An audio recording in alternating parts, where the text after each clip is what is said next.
In the can crusher experiment, we will demonstrate how pressure from the air can be strong enough to crush a soda can. We will need water, ice, an empty soda can, tongs, and a hot plate. For this experiment, we have to first get an empty soda can and fill it with just enough water to cover the bottom of the can and heat it up until the water inside is boiling for enough time for all water inside to evaporate. We can tell when the water inside is boiling because of the steam that comes out from the can.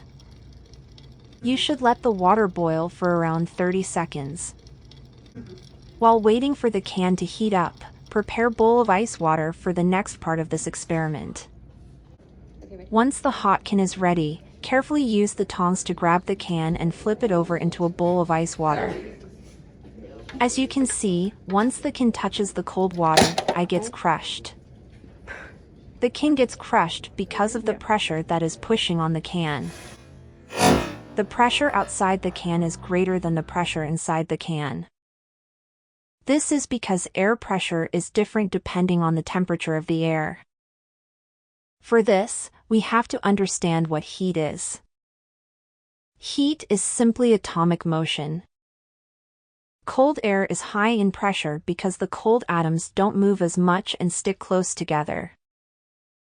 Meanwhile, hot air is low in pressure because the hot atoms are moving around a lot more and stay far apart. Therefore, when we heat the can up, we allow for the can to have lower pressure inside, and when we place it in the cold water, change in the pressure that is pushing the can, which is why we can see the can getting quickly crushed. This reaction is an example of Charles's law that states that the volume occupied by a fixed amount of gas is directly proportional to its absolute temperature. In this rocket launcher experiment, we will be demonstrating how the mixing of two substances can cause a strong reaction. First, you're going to need a small film canister and a matching cap that fits snugly. Make sure to test out your cap so you hear a pop when closing, since this may cause a malfunction in the experiment later. You will also need a small pack of Alka-Seltzer, which can be in either powder or in tablet form.